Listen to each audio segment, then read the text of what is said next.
भगवान श्री कृष्ण वृंदावन में सबके प्यारे थे। वे हमेशा अपने दोस्तों के साथ खेलते और हंसते रहते थे। उनकी मुस्कान से पूरा गांव खिल उठता था। सब उनसे बहुत प्यार करते थे। गांव के लोग उन्हें अपने परिवार का हिस्सा मानते थे और उनकी हर बात मानते थे। एक दिन इंद्रदेव बहुत गुस्सा हो गए।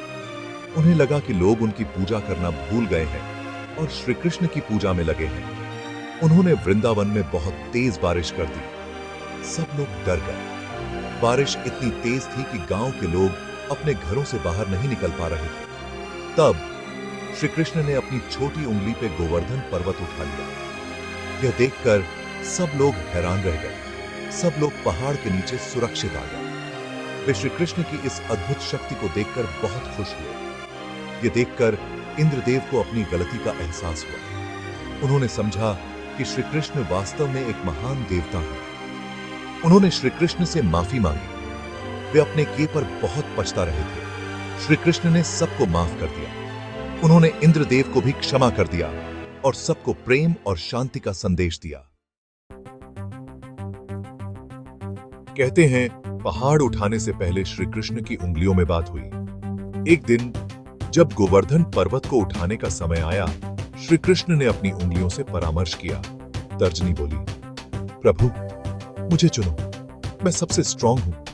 मैं हर चुनौती का सामना कर सकती हूं।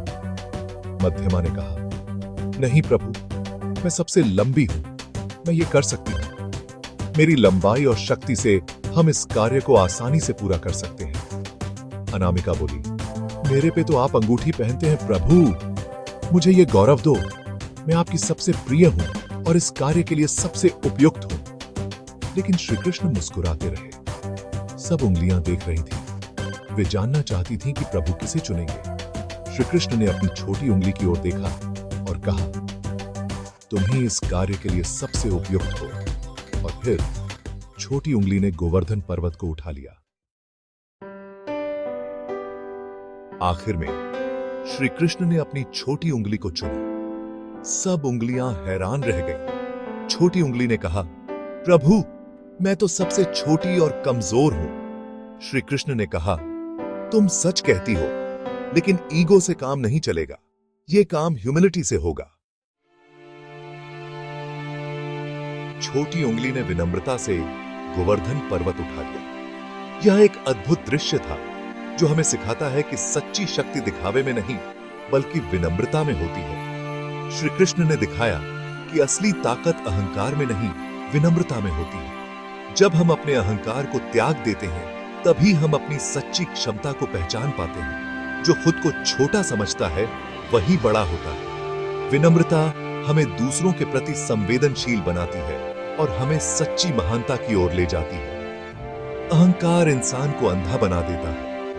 यह हमें हमारी कमजोरियों को देखने से रोकता है और हमें दूसरों से अलग कर देता है। विनम्रता से ही हम सच्ची शक्ति पाते हैं।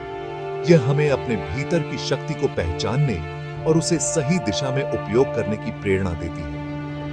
विनम्रता ही सच्ची महानता की कुंजी है।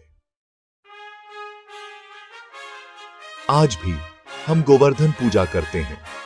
यह हमें श्री कृष्ण की कृपा और विनम्रता का महत्व याद दिलाता है। हमें भी श्री कृष्ण की तरह विनम्र और दयालु बनना चाहिए। तभी हम जिंदगी में सच्ची खुशी और शांति पा सकते हैं। जय श्री कृष्ण।